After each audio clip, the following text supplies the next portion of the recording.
Nakakaranas ka ba ng mga consequences sa iyong maling desisyon na nagiging dahilan tuloy para mapalayo ka sa Panginoon? Halimbawa, maling desisyon sa pinansyal, sa pisikal, sa relasyon, maaaring desisyon sa pamilya, sa trabaho at iba pa. Gaano ito naging kasakit sa iyo? Ano ang naging epekto nito sa iyong relasyon sa Diyos at sa relasyon mo sa mga mahal mo sa buhay at sa ibang tao? Ang Diablo ay naghahangad na tayo ay wasakin at guluhin ang buhay. Sabi sa John 10:10, ang nais ng Diablo ay magnakaw, pumatay at manira. At ito ang hindi masyadong binibigyan pansin ng mga tao at nagugulat na lang sila kapag andun na sila sa gusot na yon at nahihirapan nang umalis. Pansin po ba natin, ang Diablo ay aktibong kumikilos at nagbibigay ng maling suggestion sa ating isip na sinusunod naman natin. Ako din po mismo ay biktima ng mga panlilinglang ng Diablo noong hindi ko pa kilala ang Panginoong Hesus. Malayo ako sa kanya noon. Hindi ko alam kung bakit. Kasi nagsisimba naman ako every Sunday. Pero buti na lang, by God's grace ay nakilala ko ang Panginoong Hesus. Binigyan niya ako ng tamang direksyon. Simple lang pala ang buhay. Dalawa lang lagi ang choice. Tama o mali? Kalooban ba yan ng Diyos o hindi? Kapatid, nais ng Diyos na maiwasan natin ang mga sakit ng kalooban na hindi naman dapat natin pagdaanan pa kung pipiliin lang natin na gawin ang tama. Kay buti ng Panginoon kasi nag-iwan siya ng kanyang mga salita bilang ating manual ng buhay. Nag-iwan siya ng mga tagubilin kung ano ang mga kailangan nating bantayan upang makaiwas tayo sa magulo at masakit na buhay. Ito po yung ating pag-uusapan sa ngayon. Ano ba ang mga bagay na babantayan natin na tagubilin ng Diyos upang hindi tayo madaya ng Diablo at magkaroon tayo ng fruitful at meaningful life. Tapusin po natin ang mensahe na ito dahil ito ang magpapabago ng direksyon ng ating buhay. Good morning po sa ating lahat. Muli po akong inyong Ate Jen. Ang goal po ng mga videos natin ay makapagbahagi ng mga salita ng Panginoon through social media platforms at inaanyayahan ko po kayong suportahan ako sa adhikain kong ito by following and subscribing sa ating YouTube account, ang Bakanay Spinny Farm, at palike na din po, okay? And share sa inyong mga kakilala kung kayo po ay nabibless sa ating mga videos. Okay, tuloy po tayo. Ang ating pag-uusapan ay base po sa aklat na sinulat ng pinakamarunong na tao na nabuhay sa mundo. Sino siya? Siya si Solomon. Basahin po natin ang Kawikaan chapter 4 verses 20-27. Aking anak, salita ko ay pakinggan mong mabuti. Pakinig mo ay ikiling sa aking sinasabi. Huwag itong babayaang mawala sa paningin. Sa puso mo ay iukit ng mabuti at malalim. Pagkat itong kaalaman ay daan ng buhay, nagbibigay kalusug at kagalingan ng katawan. Ang puso mo'y ingatang mabuti at alagaan pagkat iyan ang siyang bukal ng buhay mong tinataglay. Ilayo mo sa iyong bibig ang salitang mahahalay. Ilayo ang mga labi sa kasinungalingan. Palaging sa hinaharap ang pukol ng iyong tanaw. Ituon ang iyong pansin sa iyong patutunguhan. Siyasatin mong mabuti ang langdas ng nalalakaran, sa gayon ang lakad mo ay laging matiwasay. Huwag kang liliko sa kaliwa o sa kanan, humakbang ng papalayo sa lahat ng kasamaan. Dito po sa talata na ito ay nagbigay ng warning si Solomon na punong-puno ng pagmamalasakit at pagmamahal na gaya ng isang tatay sa kanyang anak.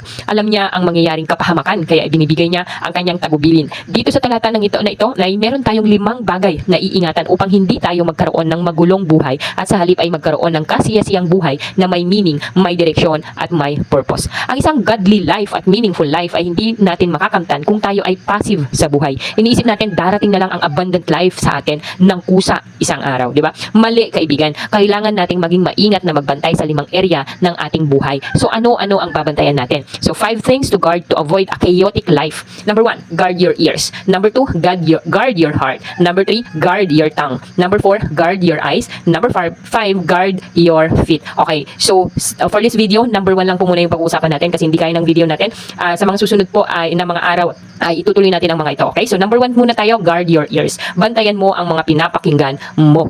Sabi sa mga Kawikaan chapter 4 verses 20-21, aking anak, salita ko ay pakinggan mong mabuti. Pakinig mo ay ikiling sa aking sinasabi. Huwag itong babayaang mawala sa paningin. Sa puso mo ay iukit ng mabuti at malalim. Ang ganda ng talata na ito. Kapatid, naaalala mo ba yung mga radio nung araw, di ba? Halimbawa AM radio or FM radio na merong antena at itinataas natin yung antena na yon. Tapos dahan-dahan nating pinipihit yung tuner knob para maglipat-lipat siya ng istasyon. At habang iniikot natin yon, yung ating tenga ay talagang nakatutok. Inaalam natin kung nakakiling na ba ng mabuti yung ating istasyon na hinahanap. Kapag medyo malabo pa yung nagsasalita, mahina pa at garalgal pa, hindi pa yung nakatune in ng maayos. So ina-adjust natin ito ulit hanggang marinig natin yung talagang malinis at malakas na boses nung nagsasalita. Alam mo po, yan ang ibig sabihin na ang pakinig natin ay ikiling sa aking sinasabi. Ibig sabihin, ilalagay natin yung ating sarili sa posisyon na mas maririnig natin ng malinaw ang Panginoon. Tanggalin natin ang mga distraction o kahit anong nagiging dahilan para hindi natin marinig ang Panginoon. Maririnig natin ang sasabihin ng Diyos sa atin. Magiging maingat tayo sa pinapakinggan natin. Sisiguraduhin natin na yung ingay ay matatanggal dahil itono natin ang ating tenga na ang maririnig lang natin ay ang katotohanan na sinasabi sa atin ng Diyos. Bakit natin kailangang ikiling ang ating pakikinig sa sinasabi ng Diyos? Kasi kailangan ay meron tayong teachable heart na matyagang magantay at magintindi sa salita na sasabihin ng Panginoon sa atin.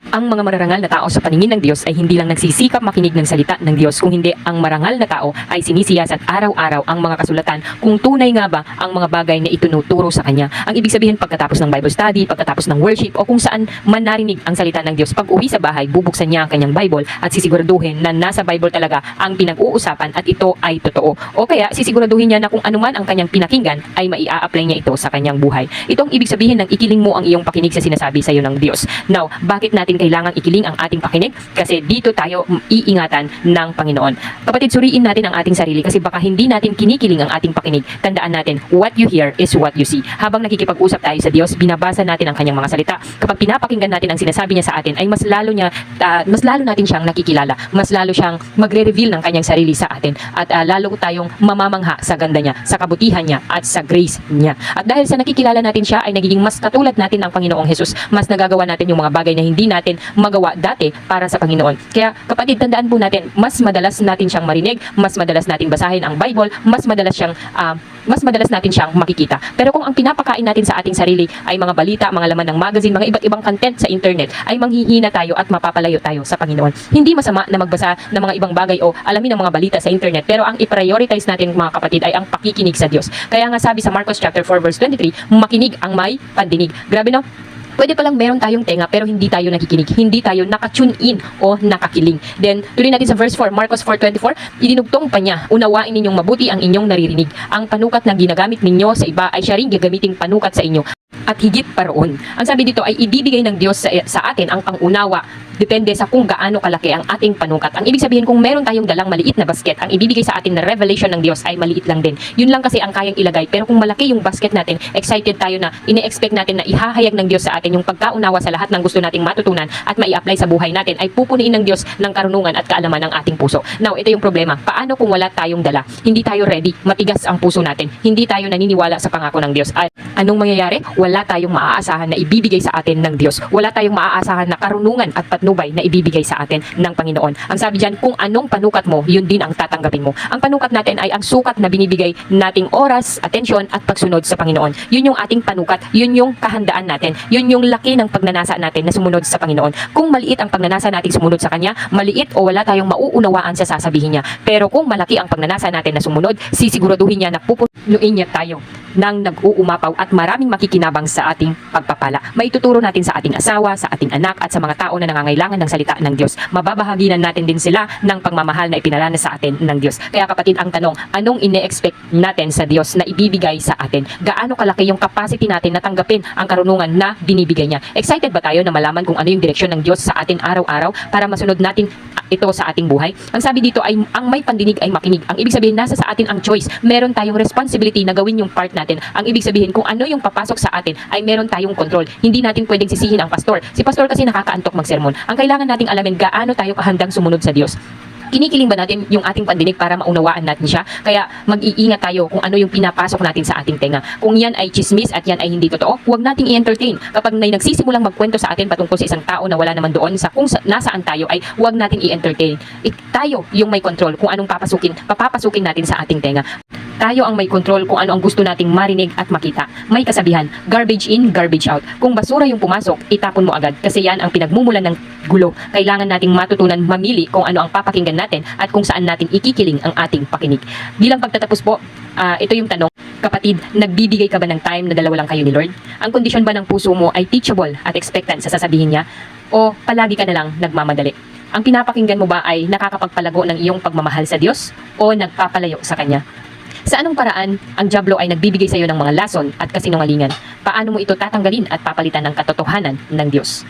Muli po mga kapatid, unang babantayan po natin ay ang ating pandinig. Mayroon po tayong 4 na babantayan sa area ng ating buhay, kaya abangan nyo po ang mga susunod nating mga videos. Hopefully po ay napagpapalat kayo sa mga sinishare natin. At kung feeling mo ay nabibless ka, huwag mo po hayaang manatili sa iyo ang blessing because sharing is caring. Kung nabless ka, kailangan mabless din ang ibang tao dahil sa iyo. Kaya ibahagi mo ito sa iyong mga kakilala. Huwag po kalimutang i-follow ang ating Facebook account, Jennifer Versola Bacanay, at pasubscribe na din po sa ating YouTube channel, ang Bacanay's Mini Farm. Salamat po at pagpalain po tayong lahat ni Lord.